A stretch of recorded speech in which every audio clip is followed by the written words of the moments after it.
कहानी कुंती और कर्ण का मिलन। यह कहानी महाभारत से है, जो नियति, त्याग और एक मां के दर्द को दर्शाती है। कुरुक्षेत्र युद्ध से ठीक पहले पांडवों की मां कुंती को यह बात पता थी कि कौरवों के पक्ष में लड़ने वाला दानवीर कर्ण उनका ही सबसे बड़ा पुत्र है, जिसे उन्होंने जन्म के तुरंत बाद लोकलाज के भय से त्याग दिया था। जब युद्ध की घोषणा हो चुकी थी और पांडवों की सेना कौरवों के सामने खड़ी थी, तब कुंती ने कर्ण से मिलने का निश्चय किया। वह अंधेरी रात में चुपचाप कर्ण के शिविर में गईं। कर्ण, जो सूर्य देव की पूजा कर रहे थे, अपनी मां को देखकर चौंक गए।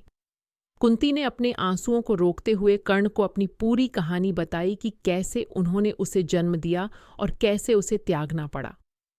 उन्होंने कर्ण से अनुरोध किया कि वह पांडवों की ओर से युद्ध लड़े, क्योंकि वह उनका ज्येष्ठ पुत्र है। कर्ण यह सुनकर गहरे असमंजस में पड़ गए। एक तरफ उनकी जन्मदात्री मां खड़ी थी और दूसरी तरफ दुर्योधन के प्रति उनकी अटूट मित्रता और निष्ठा थी, जिसने उन्हें हर कदम पर सहारा दिया था। कर्ण ने कुंती से कहा, मां, आपने मुझे तब त्याग दिया था जब मुझे आपकी सबसे ज्यादा जरूरत थी। अब मैं दुर्योधन के प्रति अपनी मित्रता और निष्ठा नहीं तोड़ सकता। हालांकि कर्ण ने कुंती को एक वचन दिया, आपके 5 पुत्र तो जीवित रहेंगे ही। मैं अर्जुन को छोड़कर किसी भी पांडव का वध नहीं करूंगा।